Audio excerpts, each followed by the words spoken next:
Hi and welcome to the Archive of History. It is the height of summer in the ancient world. The air above Rome shimmers with heat, thick and heavy, carrying the scent of baked clay and human sweat. The sun has set hours ago, but the stone buildings still radiate warmth into the darkness.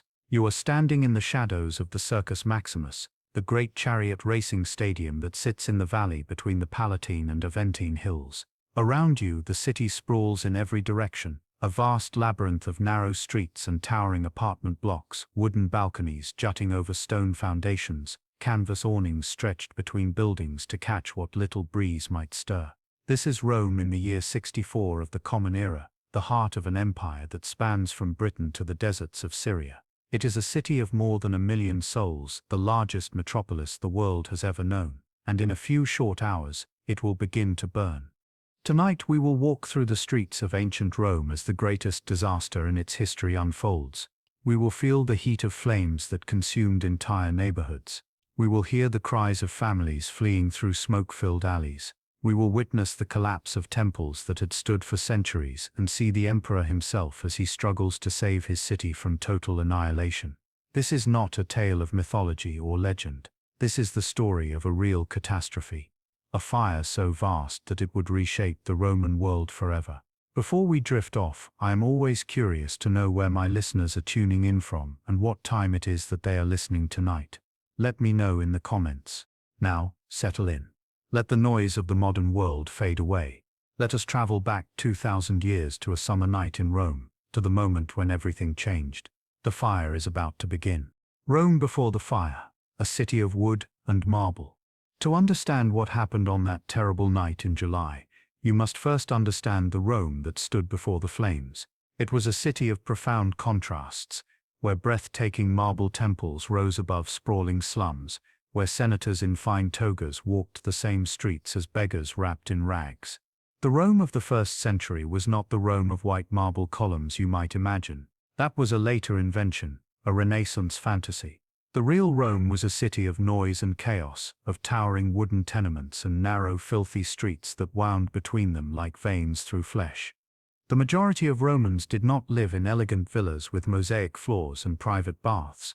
They lived in buildings called insulae, apartment blocks that rose 5, 6, sometimes 7 stories into the air. These structures were hastily built by property speculators, looking to house as many people as possible in the smallest amount of space. The ground floors were constructed of stone or brick, solid enough to support the weight above, but the upper floors were almost entirely wood. Timber frames filled with wattle and daub, balconies of pine and oak that groaned under the weight of hanging laundry and potted herbs. The roofs were covered in wooden tiles, sometimes clay, but often just planks sealed with pitch and tar.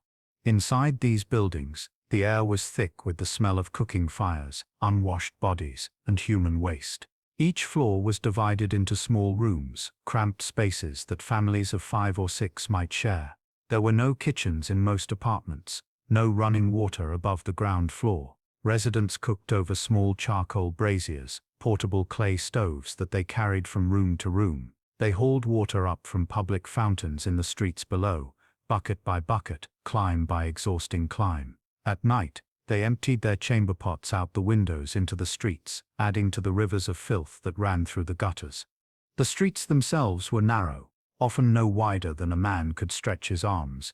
Buildings leaned toward each other across these passages, their upper floors extending out on wooden supports until they nearly touched, blocking out the sun. Awnings and tarps stretched between them, created tunnels of shadow and close, stifling air. The ground underfoot was paved with stone in the wealthier districts, but in most of the city it was packed dirt and gravel, slick with waste and rotting food.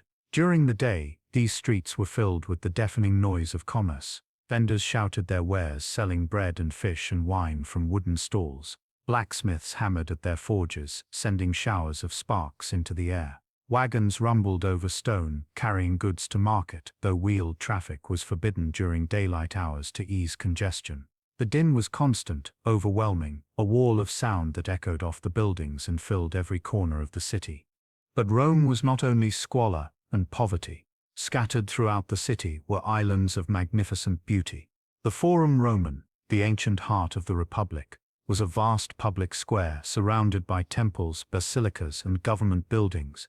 Here the Vestal Virgins tended the sacred flame in the Temple of Vesta, a circular shrine of white marble and burnished bronze. The Temple of Jupiter Capitolinus crowned the Capitoline Hill, its columns so massive that it took 3 men with outstretched arms to encircle one. The Palatine Hill, where the emperors built their palaces, rose above the city like a crown of marble and gold.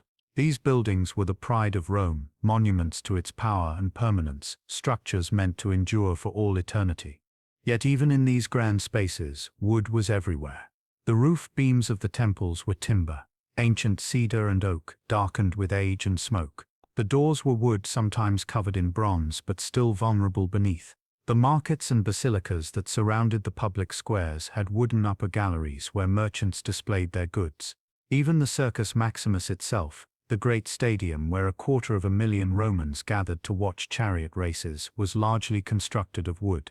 The seating tiers were timber, the racetrack barriers were timber, the shops and taverns that lined the outer walls were timber and thatch.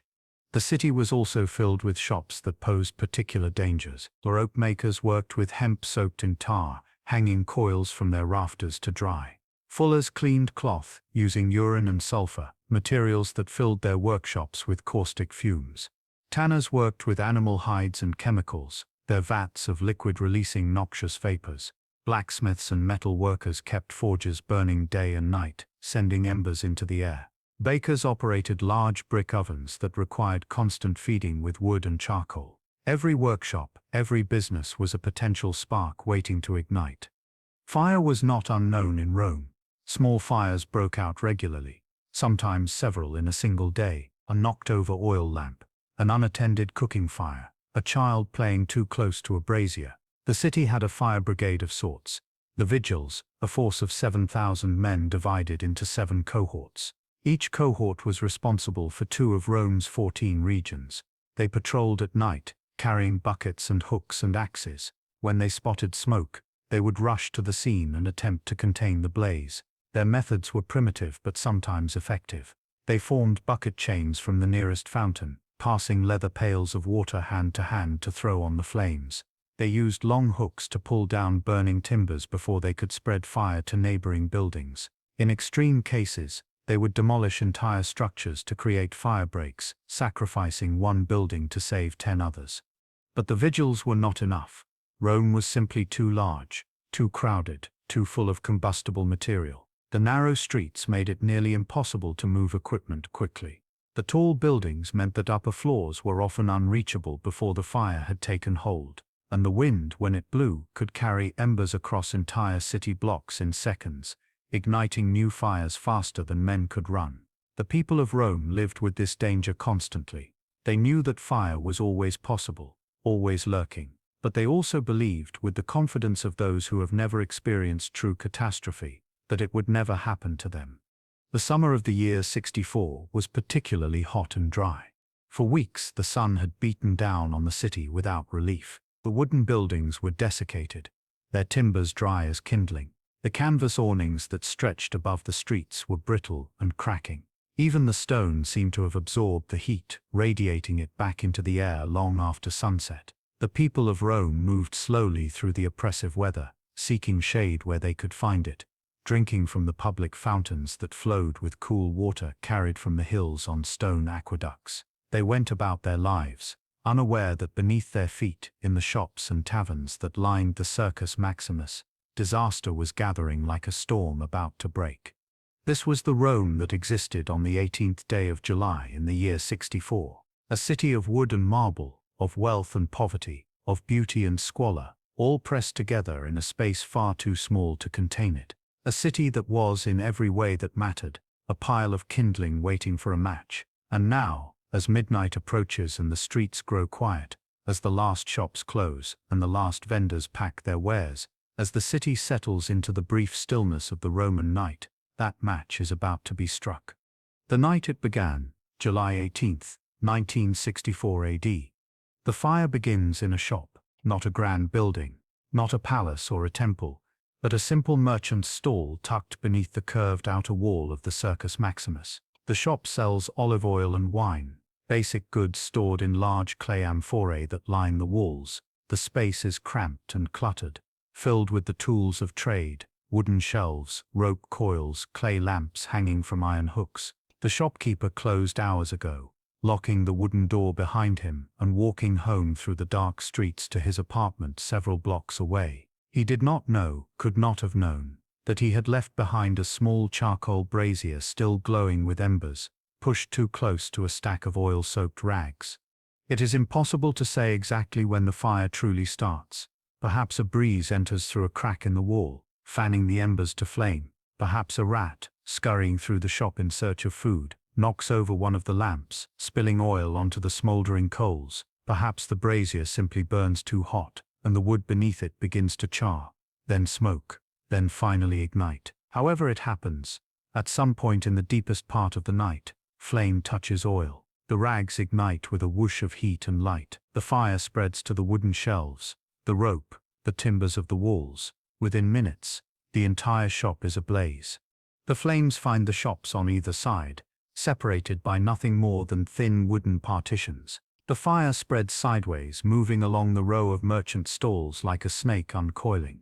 It finds barrels of wine which explode in the heat, sending showers of burning liquid across the ceiling. It finds bales of cloth which burn with thick, choking smoke. It finds jars of pitch and tar which melt and flow across the floor, spreading the flames even faster. The fire is no longer contained, it is free, and it is hungry.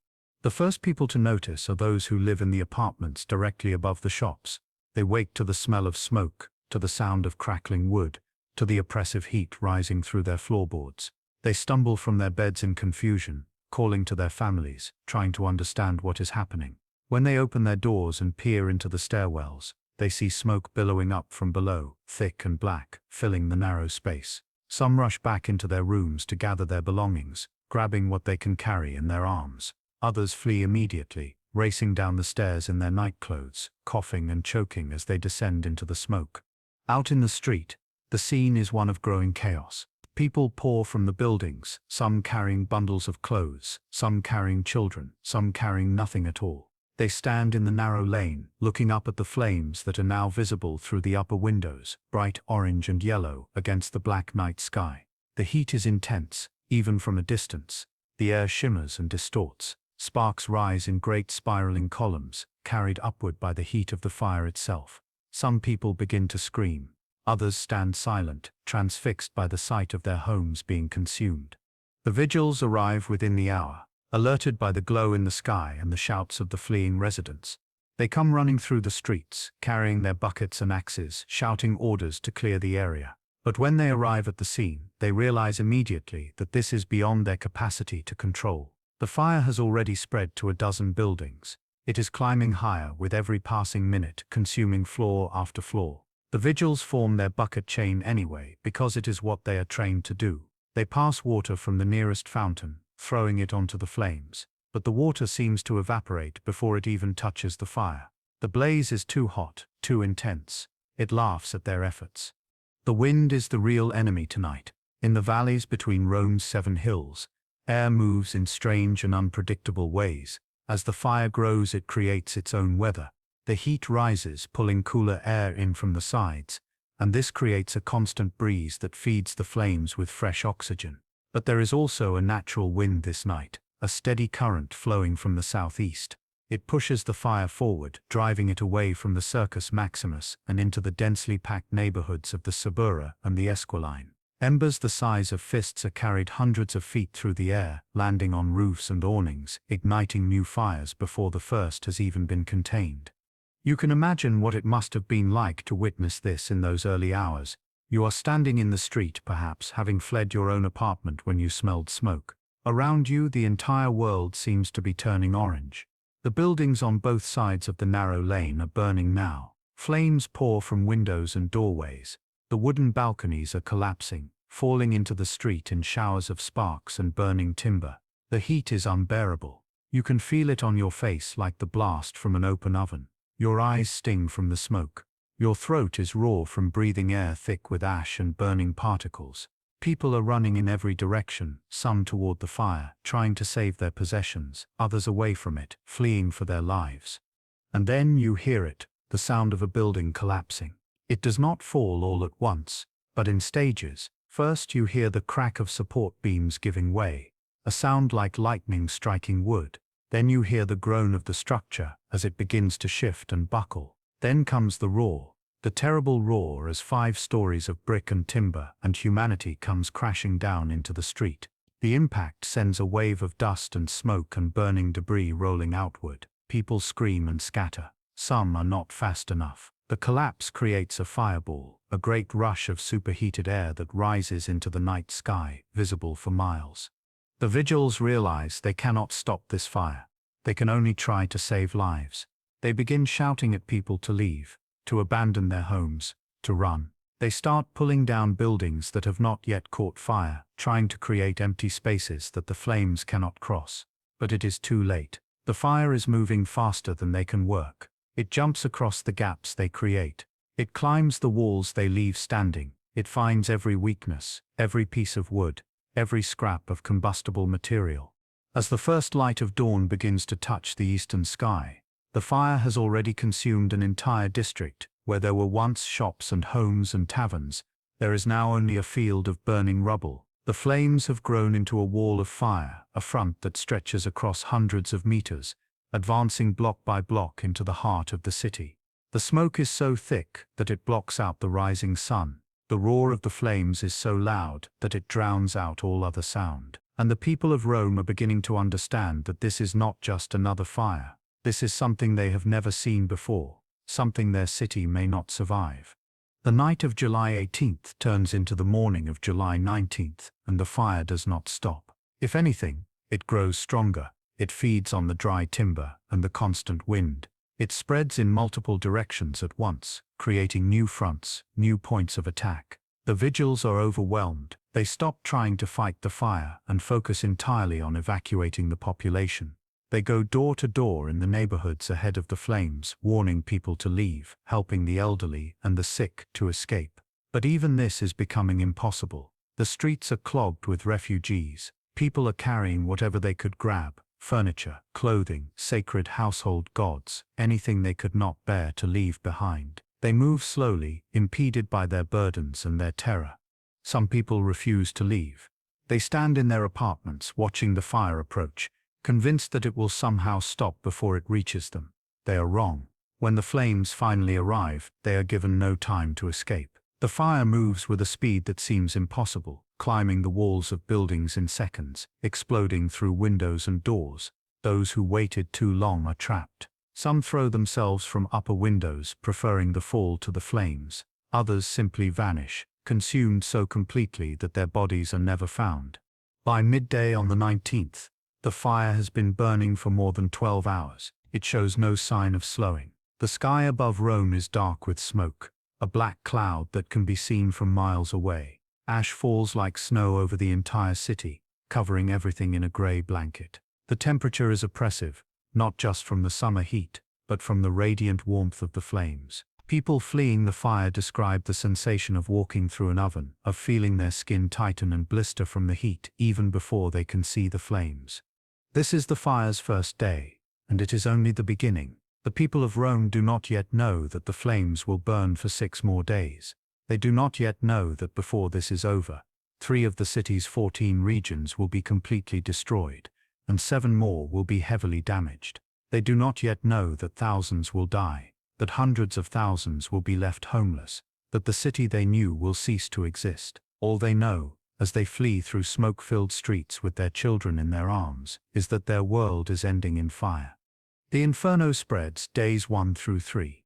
As the sun reaches its zenith on the first full day of the fire, the scale of the catastrophe becomes clear to everyone in Rome. This is not a fire that can be fought with buckets and hooks. This is a force of nature, as unstoppable as an earthquake or a flood. The flames have now consumed the entire valley between the Palatine and Esquiline hills, and they are climbing the slopes on both sides, advancing toward the Forum and the heart of the ancient city. The fire spreads through the narrow streets with terrible efficiency. In these densely packed neighborhoods, buildings are separated by nothing more than the width of an alleyway, sometimes less than 6 feet from wall to wall. When one building ignites, the heat alone is often enough to set its neighbors ablaze. The wooden balconies that jut from upper floors act as bridges for the flames, allowing fire to leap from one structure to another without ever touching the ground. The canvas awnings stretched between buildings catch fire and float away on the hot wind, carrying flame to distant streets. Within hours, entire blocks are burning simultaneously, creating a front of fire so wide that it cannot be flanked or contained. The way fire moves through an ancient city is different from how it spreads in a modern one. There are no fire hydrants, no motorized pumps, no chemical suppressants. The only water available comes from public fountains fed by aqueducts, and these fountains are few and far between. The Vigiles must form human chains, sometimes hundreds of men long, to carry water from source to fire. By the time a bucket reaches the flames, it is often empty, spilled in the rush, or evaporated by the heat. Even when water does reach the fire, it accomplishes almost nothing. A single bucket thrown against a wall of flame is like spitting into a volcano. The Vigiles quickly learn that their only effective tool is demolition. If they can tear down buildings ahead of the fire, creating wide empty spaces that the flames cannot cross, they might be able to halt its advance. They begin this work immediately, using axes and hooks and even ropes tied to teams of oxen to pull down walls and roofs. It is brutal, heartbreaking labor. The men they are demolishing are people's homes, businesses, entire lives reduced to rubble in minutes. But there is no choice. They work through the day and into the night, destroying block after block, racing to stay ahead of the advancing flames. But the fire is faster. It seems to anticipate their efforts, finding routes around the firebreaks they create. The wind shifts and changes direction, blowing embers over the empty spaces to ignite buildings on the far side. The heat alone, radiating from the main body of the fire, is sometimes enough to cause spontaneous combustion in structures hundreds of feet away. Wooden roof tiles begin to smoke and char, painted facades blister and peel. Suddenly, a new building is ablaze, and the fire has bypassed the break entirely. You are among the refugees now, walking through streets you have known your entire life, seeing them transformed into a nightmare of flame and smoke. The air is almost unbreathable. Every breath burns your lungs. Your eyes stream with tears from the acrid smoke. The heat is so intense that you can feel it through the soles of your sandals, the stone pavement radiating warmth like the floor of a furnace. Around you, people are shouting, crying, praying to the gods for deliverance. Some carry their elderly parents on their backs. Others drag carts piled high with possessions, though many of these carts are abandoned when the crowds become too thick to move. The streets are a river of humanity, all flowing in the same direction away from the flames. But where can you go? The fire is spreading in multiple directions. What began in the Circus Maximus Valley has now split into several distinct fronts. One is pushing northeast toward the Viminal and Quirinal hills. Another is moving west toward the Tiber River. A third is advancing south toward the Caelian Hill. The refugees fleeing one front often find themselves running directly into another. Panic spreads as people realize they are being surrounded. Some make desperate decisions, trying to run through gaps in the fire, risking everything on the chance that they can reach safety on the other side. Not all of them make it. The second day brings no relief. If anything, the fire intensifies. The wind continues to blow from the southeast, steady and relentless, pushing the flames forward. The temperature remains scorching, the air as dry as parchment. The fire now covers an area of several square miles, a vast burning zone that can be seen from anywhere in the city. At night, the glow is visible from 30 miles away. Farmers in the countryside look toward Rome and see the sky painted orange and red, as if the sun were rising in the wrong direction. The sounds of the fire are overwhelming. There is the constant roar of the flames themselves, a deep rumbling thunder that never stops. There is the crack and crash of collapsing buildings, hundreds of them, a continuous percussion of destruction. There is the shouting of the Vigiles, still trying to organize resistance, their voices hoarse from breathing smoke. And there are the screams, the terrible screams of those who are trapped, who realize too late that there is no escape. These sounds haunt the survivors for the rest of their lives. On the third day, the fire reaches the Forum Roman. This is a moment of profound tragedy for every Roman. The Forum is not just the political heart of the city, it is the Sacred Heart. This is where the Republic was born, where the Senate has met for centuries, where the gods themselves are honored in magnificent temples. The Vestal Virgins, who have guarded the sacred flame of Rome in the Temple of Vesta for 600 years, watch in horror as the fire approaches their sanctuary. They gather the most precious relics, the sacred objects that symbolize the continuity of Rome itself, and they flee with these treasures in their arms. The fire consumes the forum with shocking speed. The wooden shops and market stalls that line the square go up first, disappearing in minutes. Then the flames climb the steps of the Basilica Aemilia, one of the oldest and most beautiful public buildings in Rome. The basilica's wooden roof ignites, and within an hour the entire structure is a blazing shell. The heat is so intense that the bronze decorations on the facade begin to melt, dripping like candle wax onto the marble steps below. The Senate House, the Curia, burns next. The Temple of Saturn, where the state treasury is kept, is saved only by the desperate efforts of a team of Vigiles who manage to create a firebreak by demolishing the buildings around it. But the Temple of Vesta is not so fortunate. Despite the best efforts to save it, the fire finds its way inside. The circular marble walls may be stone, but the roof is timber, and the interior is filled with wood furnishings, ceremonial objects, tapestries, and scrolls. When the roof collapses, it sends a cascade of burning debris into the sacred chamber. The eternal flame, which has burned continuously since the founding of Rome, is finally extinguished. For many Romans, this is the most devastating moment of the entire disaster. The flame's extinction is seen as an omen, a sign that the gods have abandoned the city.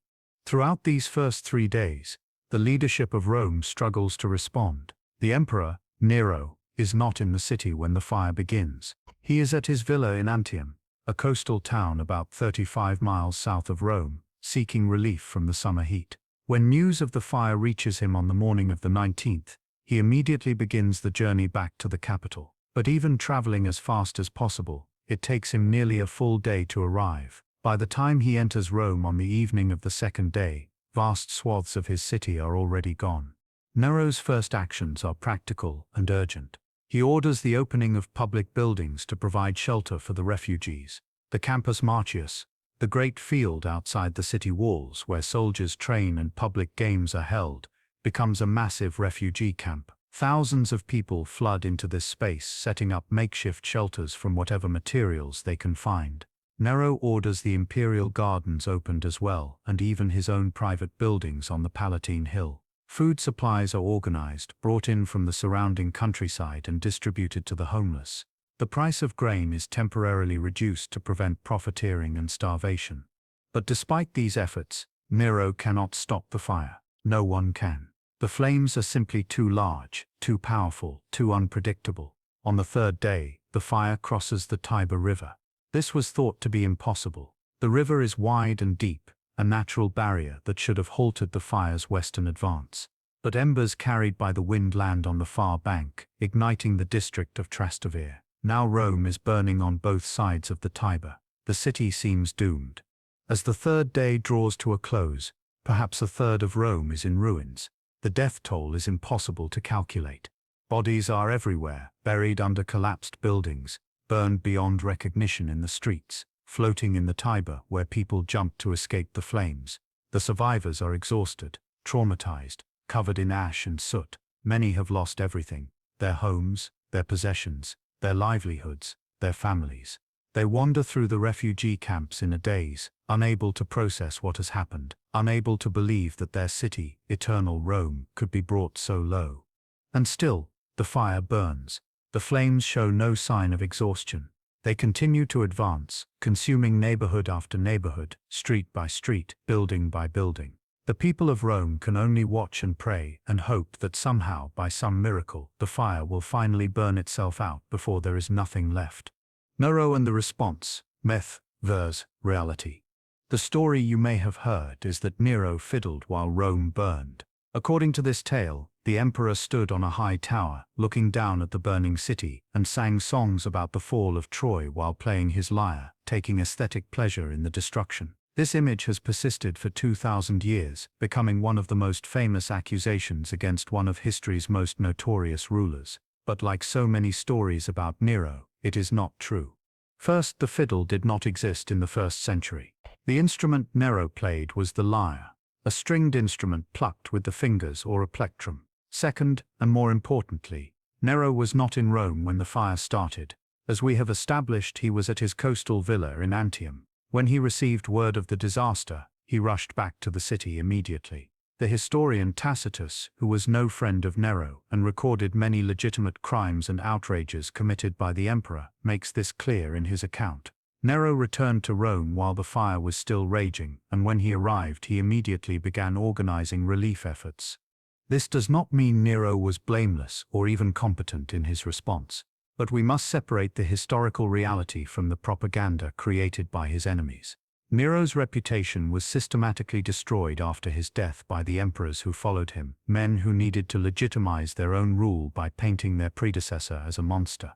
Much of what we think we know about Nero comes from these hostile sources, written years or decades after his death.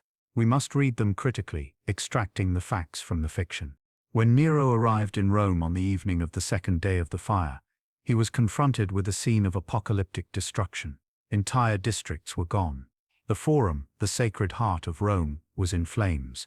Tens of thousands of people were homeless, with more fleeing the fire every hour. The Vigiles were exhausted and overwhelmed. The city's infrastructure was collapsing. There was no precedent for a disaster of this magnitude. No emperor had ever faced anything like this. Nero's immediate priorities were shelter and food. He ordered the Campus Martius opened to refugees, as we have discussed. This was a good decision, creating a central gathering point where aid could be distributed efficiently. He also opened the monuments and porticos that surrounded the field, providing some protection from the elements. His own gardens on the Esquiline Hill, which had not yet been touched by the fire, were opened to the public. Temporary wooden barracks were hastily constructed to house the displaced. According to Tacitus, Nero also opened the buildings on the Campus Martius that Agrippa had constructed, including baths and other public structures, to provide additional shelter.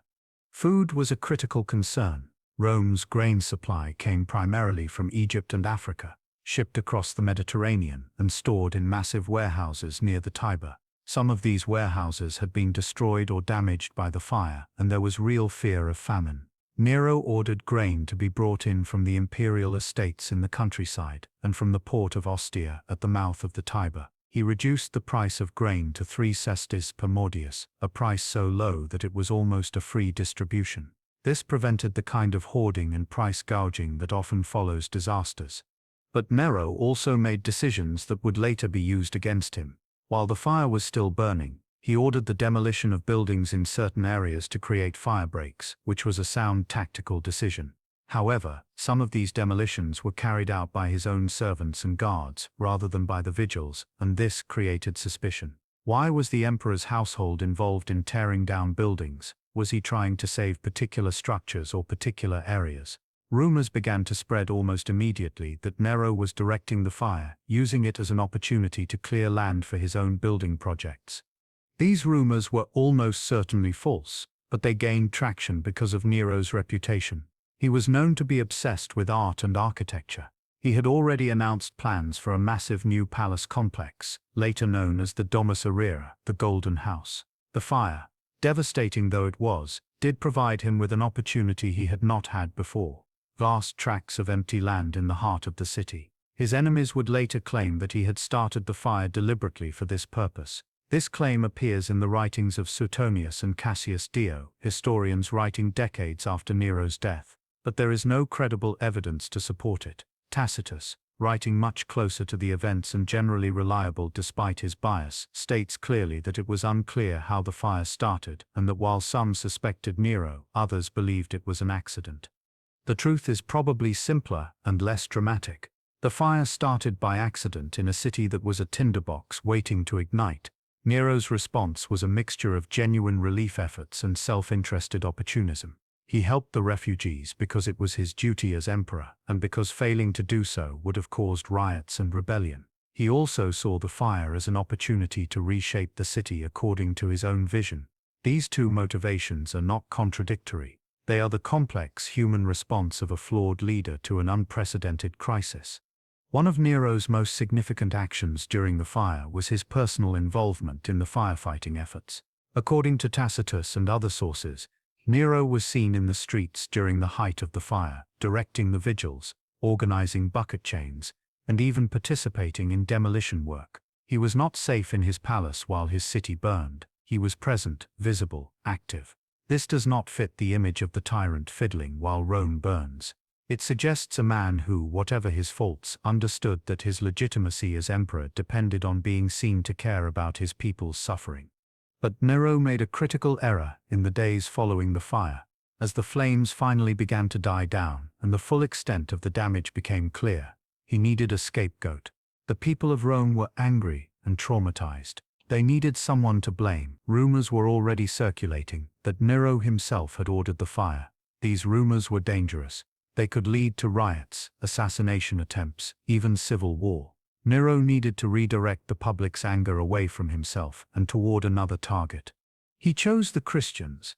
At this time, Christianity was a small, relatively obscure sect within the larger Jewish community in Rome. Most Romans knew little about them, except that they refused to participate in the state religious ceremonies, which made them seem suspicious and potentially seditious. They were also easy targets. They had no political power, no influential defenders, no one to protect them. Nero announced that his investigations had revealed that the Christians were responsible for the fire. They had set it deliberately, he claimed, as an act of hatred against Rome and its gods.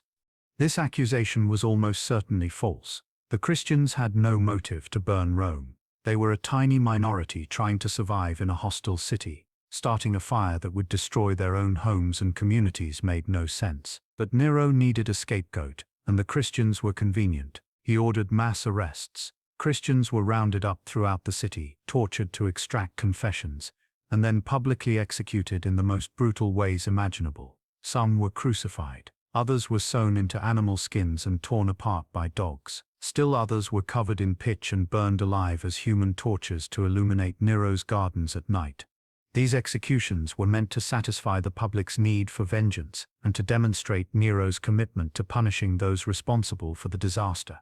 But they backfired. Even many Romans who had no love for the Christians found the executions excessive and cruel. Tacitus, writing years later, notes that while the Christians were hated for their supposed misanthropy, people began to feel pity for them because it seemed they were being sacrificed not for the public good but to satisfy one man's cruelty. The persecutions damaged Nero's reputation further and created the first Christian martyrs, men and women whose deaths would be remembered and honored for centuries to come. In the immediate aftermath of the fire, however, Nero's attention was focused on rebuilding. Even as the flames were still being extinguished, he was already planning the new Rome. He brought in architects and engineers. He sketched out new street plans. He envisioned a city that would be not just rebuilt but reimagined, a city worthy of an emperor who saw himself as an artist and a visionary. This ambition would shape the next phase of Rome's history, but it would also deepen the suspicions that he had welcomed the fire, if not caused it. The question of Nero's guilt has been debated for 2 millennia. Did he start the fire? Almost certainly not. Did he take advantage of it? Absolutely. Did he care about the suffering of his people? The evidence suggests he did, but not enough to restrain his own ambitions or to prevent him from scapegoating an innocent minority. Nero was neither the monster of legend nor a misunderstood hero. He was a complicated, flawed human being caught in an impossible situation, and his response to the fire reflected both his better impulses and his worst. The fire's peak. Days 4 through 6.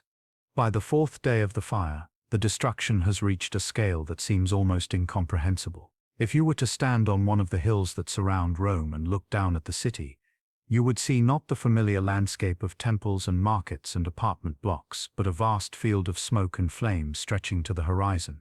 The fire has consumed neighborhoods that had stood for centuries. Streets you walked down yesterday no longer exist. Buildings where you bought bread or wine or cloth are now piles of burning rubble. The Rome you knew is being erased, replaced by a vision of hell. The fire's behavior on these middle days is particularly terrifying because it seems almost intelligent, almost malevolent. It finds weaknesses in the city's defenses that no human could have predicted. When the Vigiles create a firebreak by demolishing a row of buildings, the fire sends embers over the gap to ignite structures on the far side. When residents try to protect their homes by soaking the walls with water, the fire simply moves around them, consuming the buildings next door until the protected structure is surrounded and finally succumbs to the heat. When people flee down a street they believe to be safe, the fire appears ahead of them, cutting off their escape, forcing them to turn back or find another route. This is not supernatural, of course. It is simply the physics of fire on a massive scale. The heat creates its own wind system, pulling air in from all directions and sending it spiraling upward in great columns of superheated gas. These convection currents can carry embers miles away, starting spot fires in parts of the city that seemed completely safe. The radiant heat from the main body of the fire is so intense that it can cause spontaneous combustion in buildings that the flames never directly touch. Wooden roof tiles burst into flame, painted plaster ignites, even stone begins to crack and crumble under the extreme temperatures. The firefighting efforts on these days take on a desperate, almost futile quality. The Vigiles are beyond exhausted. They have been working for 4 days with little sleep and almost no food.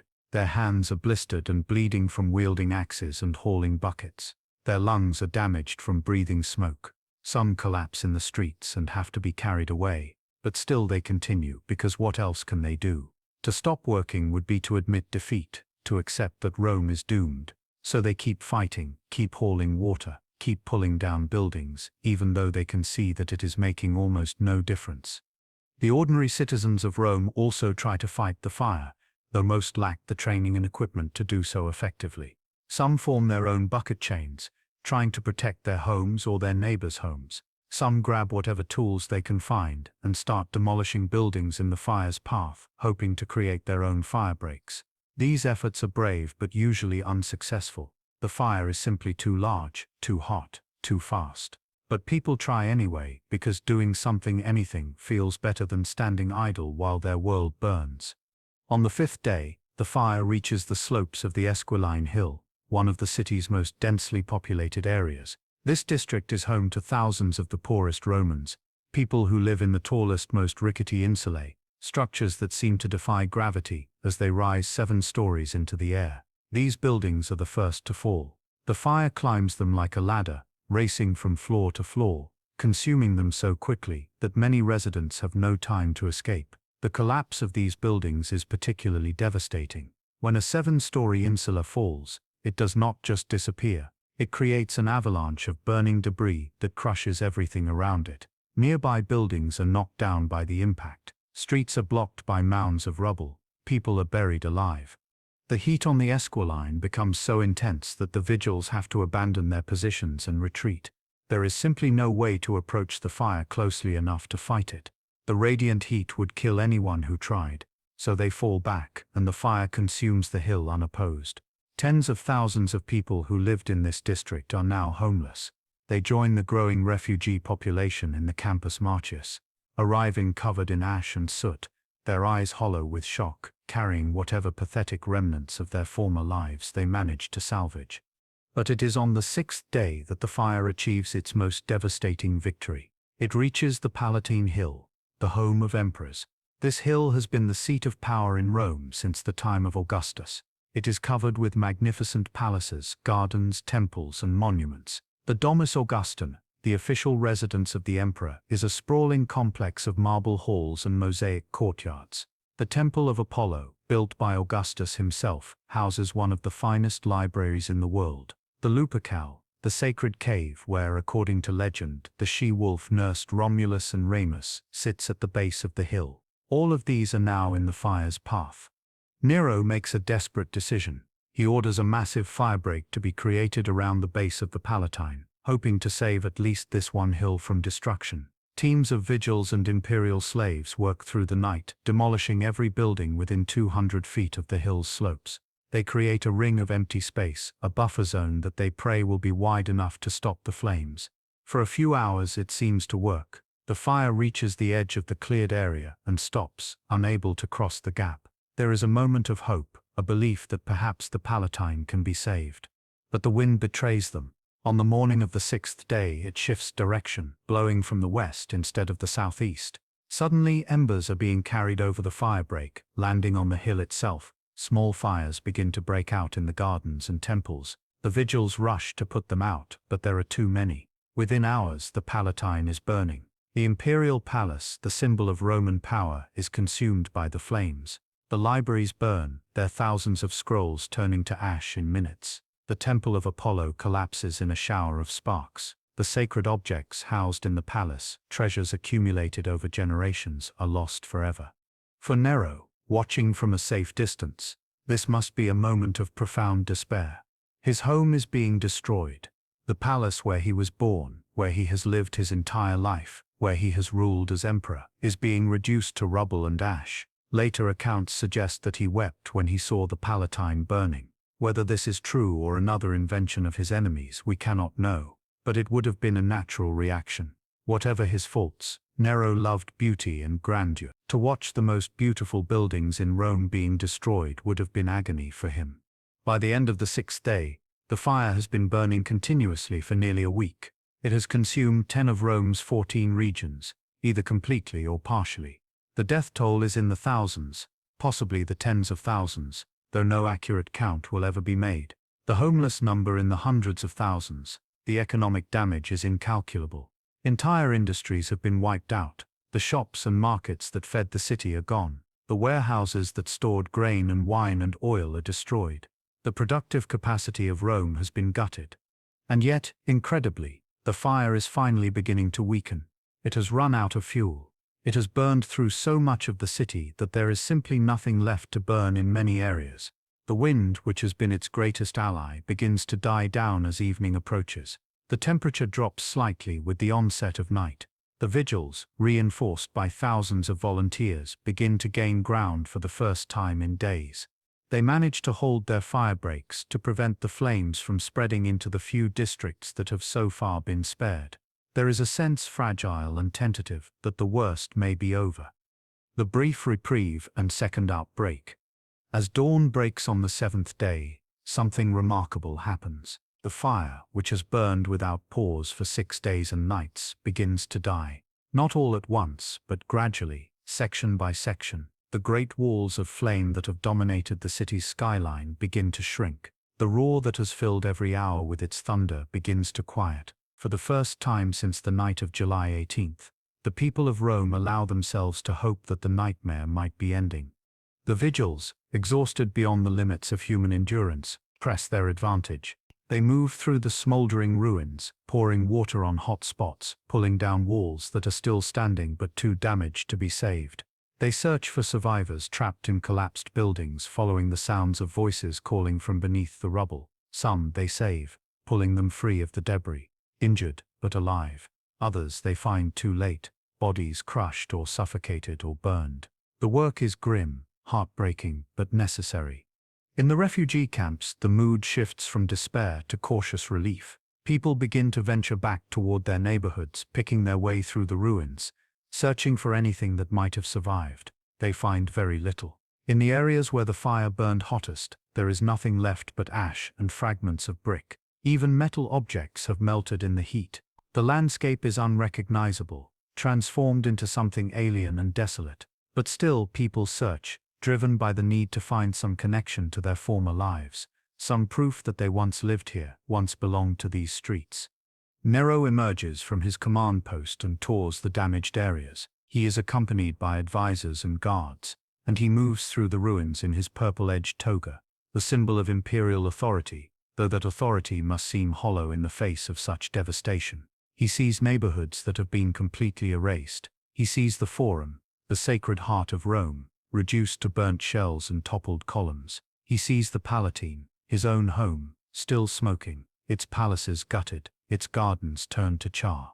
Whatever satisfaction he might later take from the opportunity to rebuild, in this moment he can only confront the reality of what has been lost.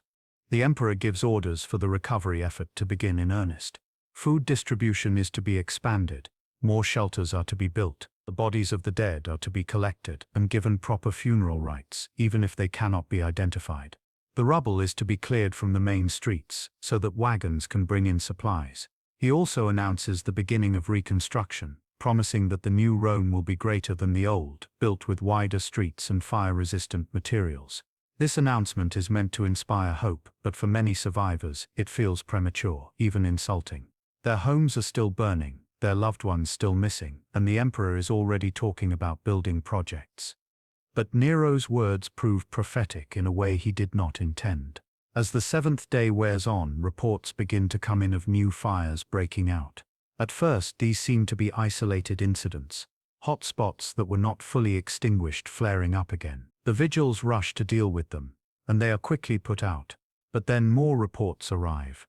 Fires in areas that were not even touched by the original blaze. Fires in buildings that should have been safe. The pattern is troubling, and it becomes more troubling when the locations are mapped out.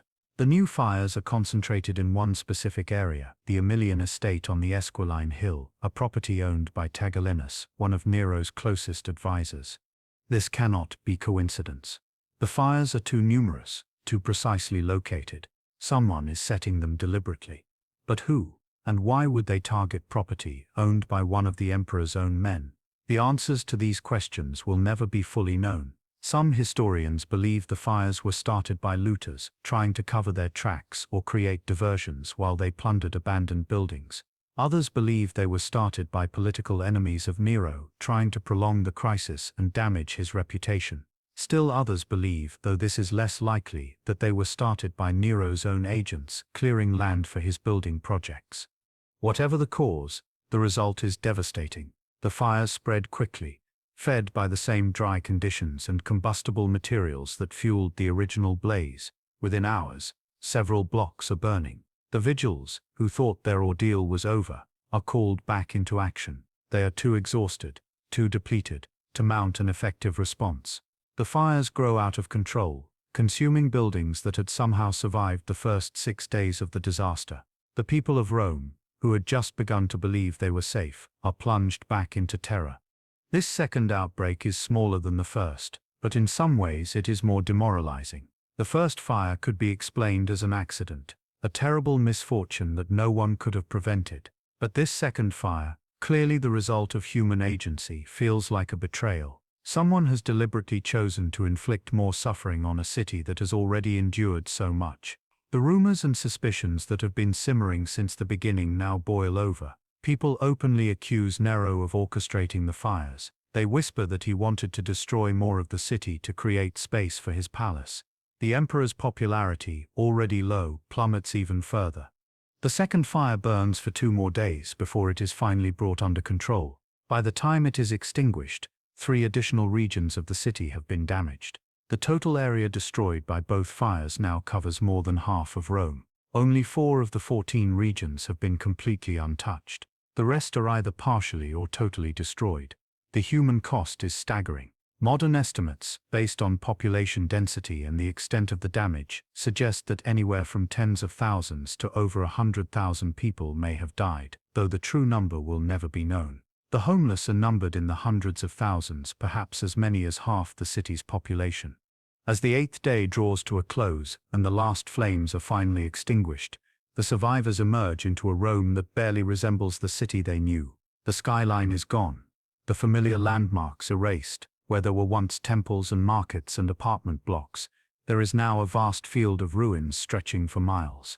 The air is thick with the smell of smoke and death. Ash covers everything, a grey blanket that muffles sound and obscures vision. The survivors walk through this desolate landscape like ghosts, searching for loved ones, searching for shelter, searching for any reason to hope that life can continue. The Great Fire of Rome has finally ended, but the city's ordeal is far from over. The work of burying the dead, caring for the survivors, and rebuilding from the ruins will take years, decades even. And the political consequences of the fire, the suspicions and accusations that it has unleashed, will reverberate through the empire for generations. Rome has survived the fire, but it will never be the same again. Aftermath: a city in ashes. When the last flame is finally extinguished and the smoke begins to clear, the true scale of the catastrophe becomes visible for the first time. Rome, the eternal city, the capital of an empire that spans 3 continents, has been reduced to a vast field of ruins. If you were to stand in the Forum Roman on the morning after the fire, you would see a landscape that resembles nothing so much as the aftermath of a great battle. Except there was no enemy army, no siege engines, no soldiers. The destruction was wrought by the elements themselves, by fire and wind, and the terrible vulnerability of a city built primarily of wood. The bodies are everywhere. In the streets, under collapsed buildings, floating in the Tiber where people jumped to escape the flames. The heat of the fire was so intense that many bodies have been reduced to ash, leaving no trace of the person who once occupied that space. Others are burned beyond recognition, blackened shapes that were once human beings. The city's undertakers are overwhelmed. They cannot possibly collect and bury all the dead in the traditional manner. Mass graves are dug outside the city walls, and the bodies are brought there by the cartload, often without any ceremony or identification. For families searching for missing loved ones, this makes closure impossible. They do not know if their father, their child, their spouse is dead or simply lost in the chaos, wandering the ruins somewhere, unable to find their way home. The physical destruction is almost incomprehensible in its scale. Of Rome's 14 administrative regions, 3 have been completely destroyed, not damaged, not partially burned, but utterly annihilated. Every building reduced to rubble, every street erased. 7 more regions are severely damaged, with large sections burned and only scattered structures left standing. Only 4 regions have escaped significant damage. Historians will later calculate that more than 70% of the city has been destroyed or damaged by the fire. This is not just the loss of buildings. It is the loss of history, of culture, of the accumulated work of generations. Consider what has been lost. The Temple of Jupiter Stator, one of the oldest religious sites in Rome, founded according to legend by Romulus himself, is gone. The Regia, the ancient palace of Rome's kings, which served as the office of the Pontifex Maximus for centuries, is destroyed. The Atrium Vestae, the house of the Vestal Virgins where the sacred flame was tended, has burned to the ground. Countless smaller temples, shrines, and sacred groves have been consumed. The gods themselves seem to have abandoned Rome, allowing their own houses to be destroyed. The loss extends beyond the religious to the civic and cultural. The Basilica Sempronia and the Basilica Aemilia, great public buildings where Romans conducted business and held court, are gutted shells. Libraries containing thousands of scrolls, copies of works that exist nowhere else in the world, have been reduced to ash. The records of the state, centuries of legal documents and census records and official correspondence have been lost. Future historians will struggle to piece together the history of the Republic because so much of the documentary evidence was destroyed in the fire. The economic impact is equally staggering. Rome's markets, the Emporium and the warehouses along the Tiber, have been heavily damaged or destroyed. Grain storage facilities are gone, along with the grain they contained. Wine, oil, cloth, metals, spices. Every commodity that flowed through Rome's vast commercial networks has been lost. The shops and workshops where goods were manufactured or sold, the bakeries and taverns and bathhouses that provided services to the population, nearly all of them are gone. The city's economy has effectively ceased to function. For the survivors, the immediate challenge is simply staying alive. Hundreds of thousands of people are homeless, living in makeshift shelters on the Campus Martius or in the remaining public buildings. Food is scarce. The normal supply lines have been disrupted by the fire, and what little food is available has to be distributed carefully to prevent riots. Water is also a problem. Many of the city's fountains and aqueducts have been damaged, and the water that does flow is often contaminated with ash and debris. Disease is a constant threat. In the overcrowded refugee camps, illness spreads quickly. Dysentery, typhus, and other waterborne diseases kill many who survived the fire itself. The psychological trauma of the survivors is profound. Many have watched their entire world destroyed in a matter of days. They have lost homes, possessions, livelihoods, family members. The sense of security that came from living in the greatest city in the world has been shattered. People walk through the ruins in a daze, unable to process the enormity of what has happened. Some simply sit in the ash and weep. Others wander the streets, calling out the names of missing loved ones, hoping against hope for a response. The trauma of the fire will haunt Rome for generations. Nero attempts to provide relief, but his resources are limited. The imperial treasury has been depleted by years of extravagant spending on games and building projects. The fire itself has destroyed much of the city's taxable property, reducing the revenue the state can collect. Nevertheless, Nero organizes distributions of food and money to the homeless. He orders the construction of temporary housing in the Campus Martius, simple wooden barracks that can shelter families until more permanent solutions can be found. He reduces the price of grain and other essential goods to prevent starvation. These efforts help, but they are not enough. The scale of the disaster is simply too great for any relief effort, no matter how well organized, to fully address. The work of clearing the rubble begins immediately. Tens of thousands of slaves and day laborers are put to work hauling away the debris. The ruins are sorted through, with anything valuable or reusable being salvaged. Unbroken bricks are cleaned and stacked. Metal objects are collected for melting down and reforging. Marble columns and statues that have survived the fire are carefully extracted and set aside for reuse in new buildings. But most of what is found is simply trash, burned beyond use, and this is carted away to be dumped in the marshes outside the city or used as fill-in construction projects. As the ruins are cleared, bodies continue to be found. Some are trapped under collapsed walls, discovered only when the stones are lifted away. Others are in positions that suggest their final moments. A mother clutching a child, a man reaching toward a door he never reached, a family huddled together in a corner where they sought shelter from the flames. These discoveries are heartbreaking for the workers, but they are also necessary. Every body found is one less person missing, one more family that can have closure and hold a proper funeral. The question that haunts everyone in these days after the fire is, how did this happen? How could a fire destroy the greatest city in the world? The Romans are not strangers to fire. They have fought countless fires over the centuries. They have vigils, fire breaks, building codes. Yet all of these proved useless against this disaster.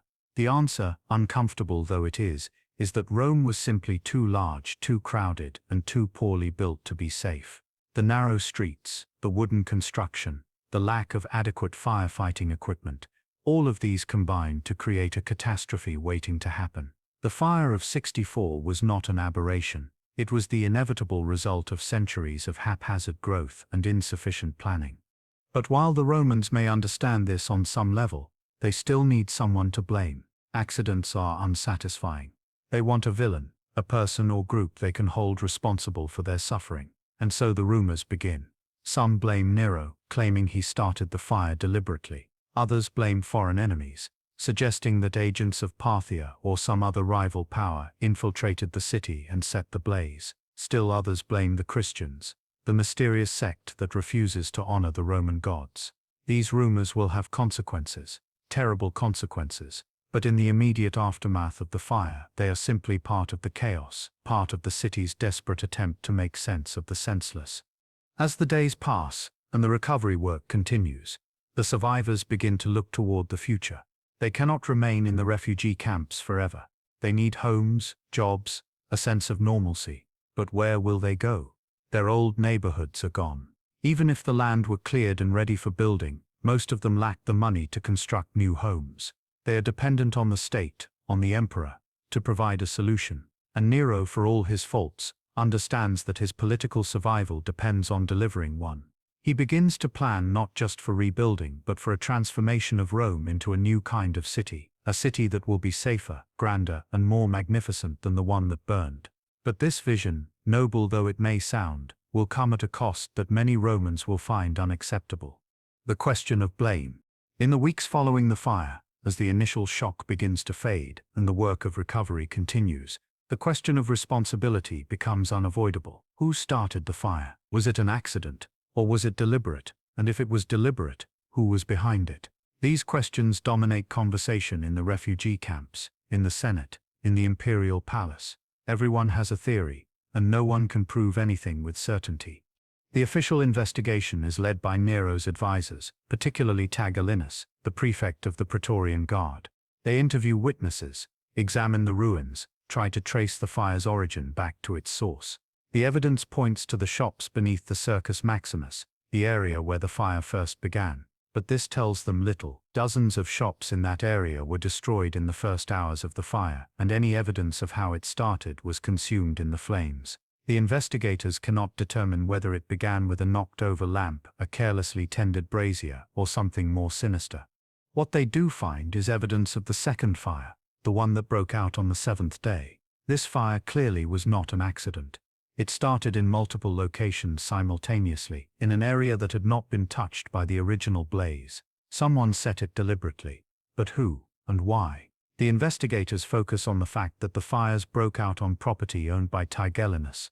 This seems to absolve him of responsibility, since why would he burn his own property? But it also raises questions. Was the property targeted by Nero's enemies as a way to damage the emperor's closest advisor, or was it targeted by Nero's supporters, creating a false flag operation to justify crackdowns on dissent? The investigation produces no definitive answers, and this vacuum of certainty allows rumors to flourish. The most persistent rumor is that Nero himself ordered the fire.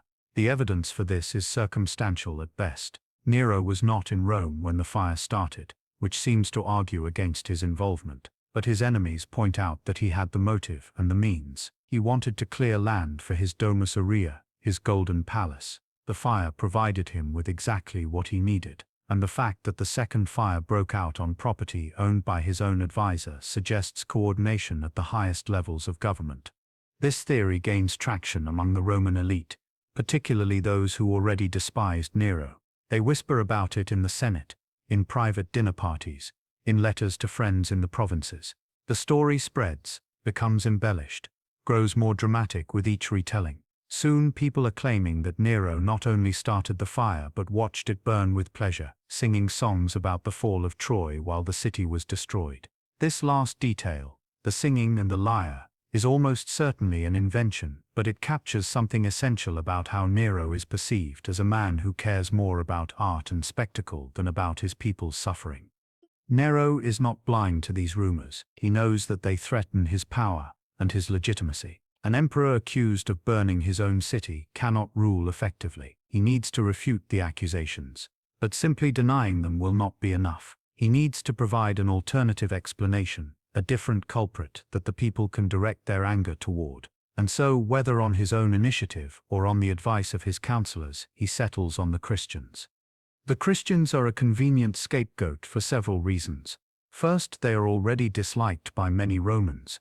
Their refusal to participate in the state religion, their insistence on worshipping a single god to the exclusion of all others, strikes Romans as impious and potentially treasonous. The gods protect Rome, and those who refuse to honor the gods are endangering the city. Second, the Christians are a small minority with no political power. They cannot fight back, cannot defend themselves in the Senate or the courts. Third, there are precedents for blaming religious minorities for disasters. In times of plague or famine, Jews had sometimes been scapegoated. The Christians as an offshoot of Judaism fit into this familiar pattern. Nero announces that his investigation has uncovered evidence of Christian involvement in the fire. He does not provide details of this evidence, and it is likely that none exists. But the announcement is enough. Soldiers are sent into the Christian community to make arrests. At first, a few dozen are taken. They are interrogated, often under torture, and some of them, driven to the edge of endurance, confess to crimes they did not commit. These confessions are then used to justify further arrests. Within weeks, hundreds of Christians are in custody. The treatment of the arrested Christians is brutal even by Roman standards. Nero does not simply execute them. He turns their deaths into public spectacles, entertainment for the Roman people. Some are crucified, the traditional Roman method of executing slaves and traitors, but crucifixion, while agonizing, is not dramatic enough for Nero's purposes. He wants the executions to be memorable, to send a message, and so he orders other methods. Some Christians are sewn into the skins of wild animals and thrown into arenas where hunting dogs tear them apart. The crowds watch this from the stands of amphitheaters, cheering as the dogs do their work. Others are covered in pitch and tar, turned into human torches. These living torches are set alight in Nero's gardens at night, illuminating the grounds for evening parties and festivals. Tacitus, who records these events, notes that even many Romans who had no sympathy for the Christians found these executions excessive. The sight of people burning alive, screaming in agony while guests at imperial parties strolled past, was too much even for a society accustomed to gladiatorial games and public violence. The persecution of the Christians achieves Nero's immediate goal of deflecting blame away from himself. The public conversation shifts from whether the emperor started the fire to whether the Christians deserved such harsh punishment. But it also has unintended consequences. The martyrdoms create a narrative of Christian persecution that will resonate for centuries. The victims become heroes in the eyes of the Christian community, their deaths seen as proof of their faith and dedication. Later Christian writers will hold up these martyrs as examples of courage in the face of tyranny, and their stories will inspire generations of believers. From a historical perspective, the question of who started the fire remains unresolved. The evidence, such as it is, points most plausibly to an accident. Rome was a tinderbox, and fires started accidentally all the time. The conditions that summer were perfect for a major blaze. Dry weather, wooden construction, narrow streets, constant wind. It would not have taken much to start a fire that grew out of control. A single spark in the right place at the right time could have done it. The second fire is more problematic. It clearly was set deliberately, but by whom and why remains unknown. The most likely explanation is that it was the work of looters or political opportunists taking advantage of the chaos. The theory that Nero or his agents set it to clear more land is possible, but not supported by strong evidence. The theory that it was set by anti-Nero conspirators to discredit the emperor is equally possible and equally unsupported. What we can say with confidence is that Nero did not start the original fire. The evidence against this theory is overwhelming. He was not in Rome. He rushed back when he heard the news. He organized relief efforts, and he had nothing to gain from destroying large portions of his own capital, including his own palace. The story of Nero fiddling while Rome burned is propaganda, invented by his enemies after his death to blacken his reputation. But Nero is not innocent. He exploited the fire for his own purposes.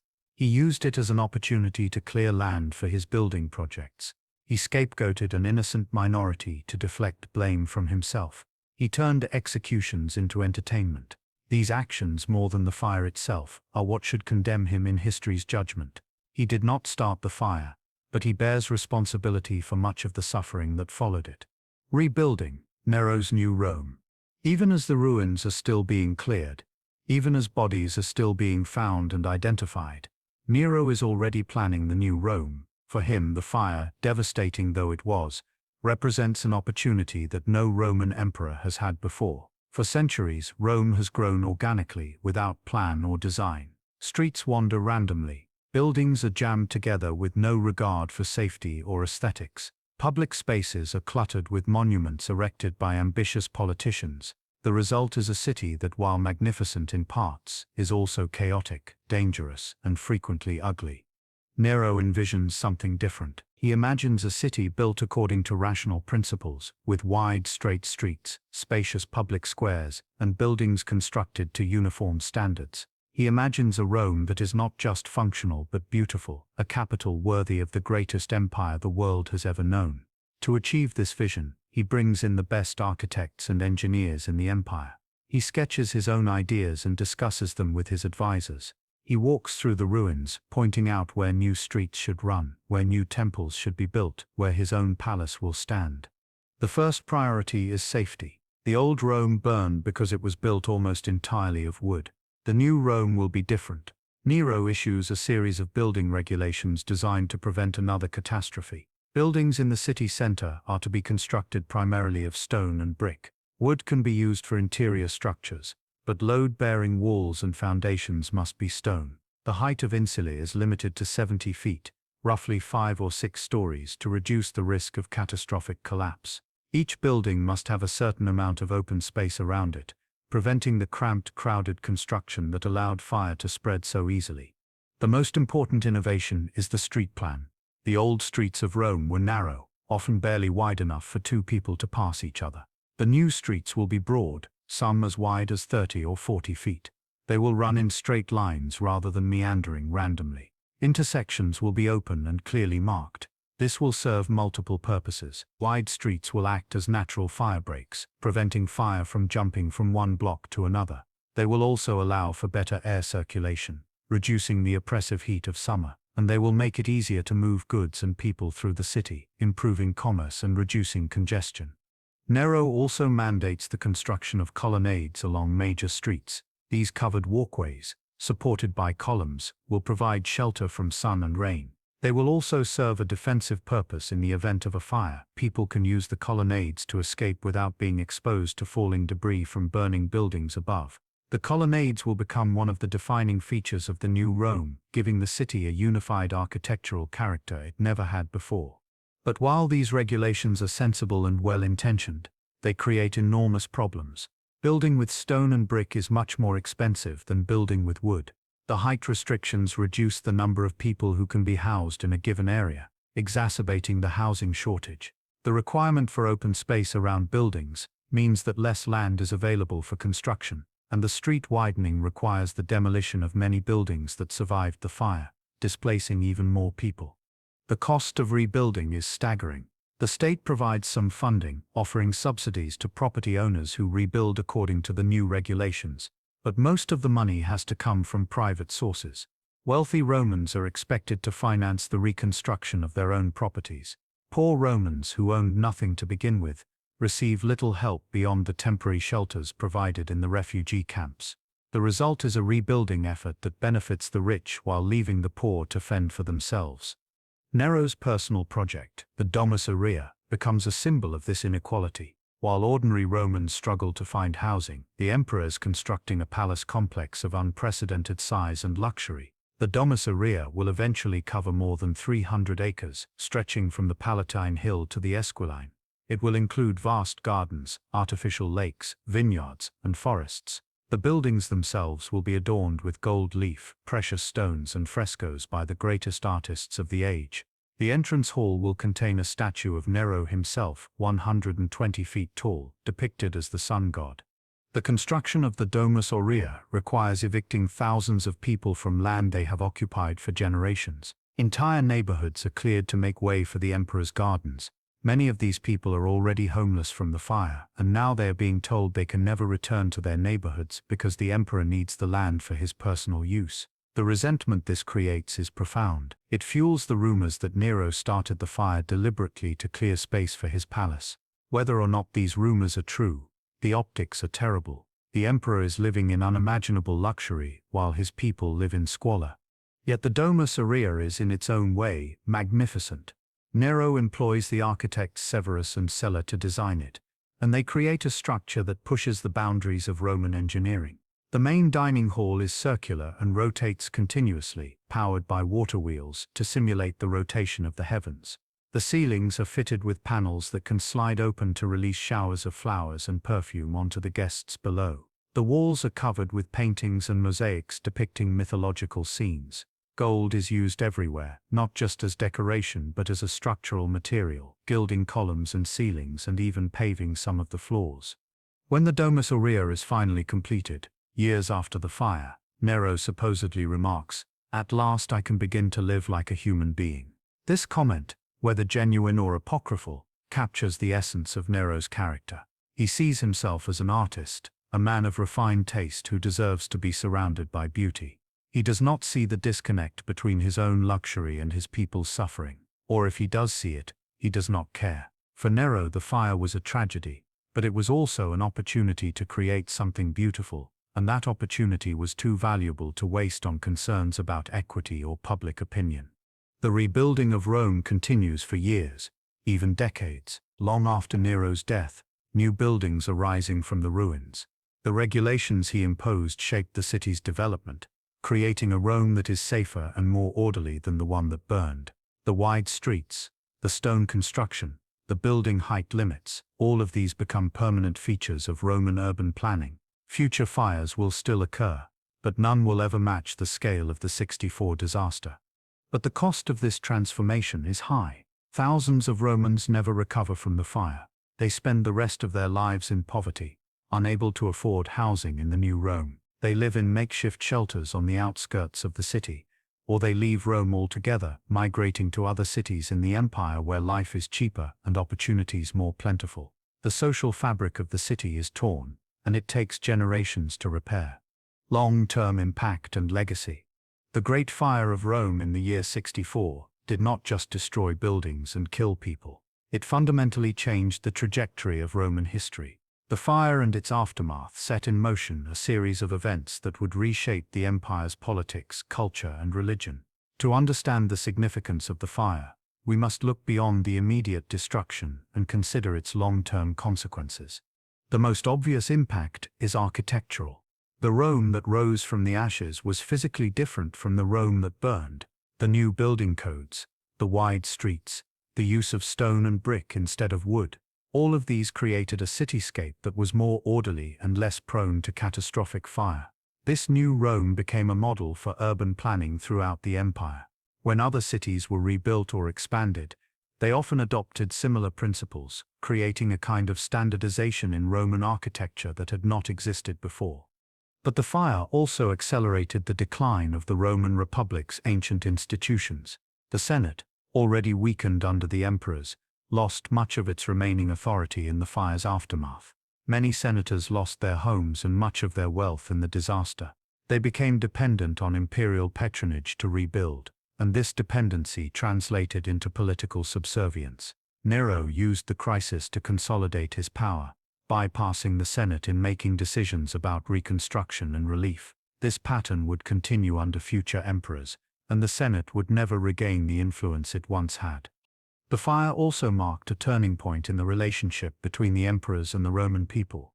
Before 64, there was still some pretense that the emperor ruled with the consent of the Senate and the people, that he was the first citizen rather than an absolute monarch. After the fire, this pretense became harder to maintain. The scale of the disaster required centralized autocratic decision-making. Nero made decisions about where people could live, what they could build, how they could use their property. He redistributed land, demolished buildings, moved entire populations, and he did all of this by decree, without consulting the Senate or the people.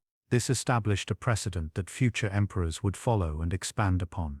The persecution of the Christians had consequences that extended far beyond the first century. The martyrdoms created a narrative of Christian suffering and heroism that became central to the faith's identity.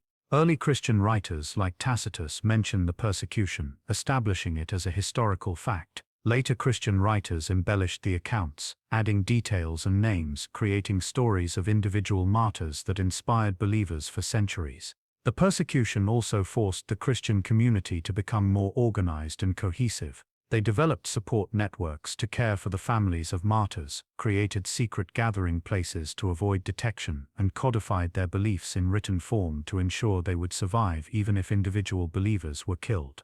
Ironically, the persecution may have strengthened Christianity rather than weakening it. The image of Christians facing death bravely, refusing to renounce their faith even under torture, was powerful propaganda. It attracted new converts who were impressed by this demonstration of conviction. By the end of the 1st century, Christianity had spread throughout the empire, and the persecution under Nero was remembered as a foundational moment, the beginning of the faith's long struggle against imperial oppression. The fire also had economic consequences that lasted for decades. Rome's economy was based on trade, and the destruction of the city's markets, warehouses, and port facilities disrupted trade networks throughout the empire. Merchants who had lost everything in the fire could not rebuild immediately. Some never rebuilt at all, abandoning Rome for other commercial centers like Alexandria or Antioch. This led to a shift in economic power away from Rome and toward the provinces, a trend that would continue and accelerate in subsequent centuries. The cost of rebuilding also strained the imperial treasury. Nero funded his construction projects by debasing the currency, reducing the silver content of Roman coins. This caused inflation, making goods more expensive and reducing the purchasing power of ordinary Romans. The economic stress contributed to political instability. In 68, just 4 years after the fire, a series of revolts broke out in the provinces. Nero, facing military defeat and political isolation, committed suicide. The year following his death saw 4 different emperors rise and fall in rapid succession, a period of chaos known as the Year of the 4 Emperors. While the fire did not directly cause this crisis, it contributed to the political and economic conditions that made it possible. The fire also changed how Romans thought about their city and their empire. Before 64, Rome seemed eternal, invincible. It had survived centuries of wars and crises. It had defeated Carthage and conquered Greece and subdued Gaul. Its monuments were built to last forever, and its institutions seemed unshakable. The fire shattered this illusion. It showed that Rome was vulnerable, that even the greatest city in the world could be brought low by the elements. This realization had a profound psychological impact. It made Romans more aware of their mortality. more conscious of the impermanence of all human achievements. This awareness is reflected in the literature and philosophy of the period. Writers like Seneca and Marcus Aurelius, both of whom lived through times of crisis, emphasized the importance of accepting fate and not clinging to material possessions. The Stoic philosophy, with its focus on inner tranquility and acceptance of what cannot be changed, became increasingly popular among the Roman elite. The fire and the trauma it caused contributed to this shift in values. The fire also entered the realm of myth and legend. Within a few generations, it had become a symbol of Nero's tyranny, a disaster caused by an evil emperor who cared nothing for his people. The story of Nero fiddling while Rome burned, though historically inaccurate, captured a deeper truth about how Romans remembered this period as a time when their leaders failed them, when self-interest triumphed over the common good. This mythologized version of events was repeated by historians and poets, and it became the standard narrative, eclipsing the more complex reality. In the centuries following the fire, Rome would face other disasters: plagues, invasions, economic collapse, political fragmentation. Each of these crises would be compared to the fire of 64, the original catastrophe, the moment when everything changed. When the Visigoths sacked Rome in 410, contemporary writers described it in terms that echoed accounts of the fire. When the Western Roman Empire finally fell in 476, historians traced the decline back through centuries of crises, with the fire always present as a turning point, a moment when Rome lost its invincibility. Reflection and outro. If you were to visit Rome today and walk through the ancient center, you would be walking through a city that was fundamentally shaped by the fire of 64. The wide streets, the stone construction, the careful urban planning, all of these have their origins in the regulations Nero imposed after the disaster. The Rome you see, with its layers of history built one on top of another, is in many ways a product of that terrible week in July when the city burned. Some of the buildings that rose from the ashes still stand. The Colosseum, construction of which began under Nero's successors, occupies land that was once part of Nero's Domus Aurea.